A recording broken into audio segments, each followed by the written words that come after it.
በእኛ ቀበሌ በጣም ከፍተኛ ድርቅ ነው የተከሰተው። እኔ ተወልጄ ይሄን ላይ ደረስኩበት እስካሁን ይሄን ድርቅ አላየሁም።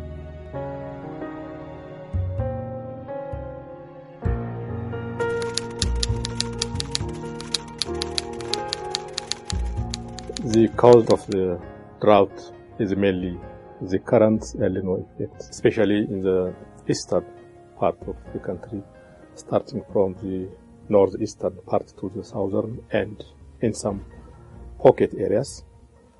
When you say it's a serious drought, that is in terms of intensity, in terms of time, and in terms of coverage, it's a serious drought. ስለርሻ ሁኔታው አሁን ይሄ ማሳ እንደምታየው ያው እንዳረስነው በድርቅ ምክንያት ምንም ውጤት ሳላገኝ እንደዚህ በነፃ ምንም ሳልበቅል የቀረው 18 ኩንታል አግኝቼ የነበረው ማሳ ነው። ይሄ ቀላል ምርታማ መሬት አይደለም። ማቼስ ምንም በድርቅ ምክንያት ምንም ማድረግ አልቻልንም። ይሄ እንደምታያቸው ከብቶች ያው እንደዚህ ምንም ሳበሉ እንደው ጥላ ስር ተንገራትቶ ታኝቶ እንደ ወፎች እንደተረባረቡ ደማችን እያጠፉ ባለው ደረጃ ምን እንደማልና ነው። ስለዚህ ይሄን በተለይ ከብቶች ሊያልቅብን ነው። Over the course of last year, in many places it simply didn't rain. Now that obviously had an impact on agriculture, but also on drinking water. For those in areas which are used to accessing shallow drinking water wells, many of them have dried up, which has started to also be a factor in driving displacement. From the perspective of food security, the harvest failed. Certainly the spring rains first of all failed, so in many cases in the north there were no harvest at all. And then the summer rains were also erratic, which means that whilst it may have started raining and seeds germinated, there was then periods of several weeks with no further rain, and that led to crop failures and stunting of other crops and so on. So massive agricultural failure, which has led to a huge need for food assistance.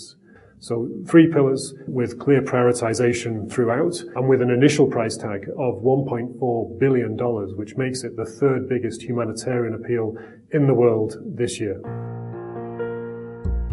It has driven food insecurity, malnutrition, death of livestock, and shortage of water in drought-affected areas. Currently, we have around 10.2 million beneficiaries who are affected by the current drought. In terms of the government's own responsibilities, I think the government has demonstrated leadership. It has demonstrated that its systems, which are largely development systems, can be available for this response. So the humanitarian response is taking place through development systems, which means that you can continue to build resilience. It also means that the humanitarian assistance could actually contribute to making the development system stronger. So that's a very good thing that the government has done. The government also has put in place financial resources, and it has deployed its health workers, for instance, to areas that are most in need. So the surge capacity that it has activated, it's extremely useful for the response. Compared to the previous one, we have a well-organized system. Second, thanks to our people and our government, relatively we have a strong economy to absorb this shock. Even the affected areas, psychologically, they are ready enough to respond to this crisis instead of simply looking other places to migrate from their home. And the communities itself, they are ready enough to help each other depending on their capacity and to respond timely. That is directly the dividend of our double-digit growth. ሰራተኞች ናቸው፣ ደሞዝተኞች ናቸው። 10 አይበልጡም። 11 ኩንታል ስንዴ ገዝተው 25 ኩንታል ገለባ ገዝተው ሲያመጡ ምንድነው ያሉት? እኛ ባህል ያለውን ተካፍሎ ነው ይበላው እንጂ አንዱ ጠግቦ አንዱ ረሃብ አያድርም። አይዟችሁ ከጎናችሁ አለን ብለው ነው ተስፋ ሰጥተው ለህዝቡ ሄዱት ባለው እና ይሄን ሲታይ እንግዲህ እነኛ ያልተጎዱ ወረዳዎች በገለባም በእህልም ከኛ ጋር መኖራቸውን ተስፋ ለህዝቡ የሰጡ ስለሆነ ይሄ በጣም ነው ደስ ያለን we're doing everything we can but the kind of example that Ethiopia offers as a country and people who can extricate themselves out of a backbreaking poverty through hard work is being put to a test. It is also possible that in the long run, if such a disaster is not reversed, it will threaten the kind of success that this country has achieved so far. But our best hope and expectation is that we'll put this crisis behind us with the support of the international community. We are planning to work with the malnutrition affected community, levels to under 5 pregnant women and lactating women. So in that effort, this is one warada that we're trying to intervene. To reach those, we need more resource mobilization. Ethiopia is not the only one that is facing this crisis. It is climate related, but it has been hit. It's probably one of the worst hit countries of all the El Nino affected countries.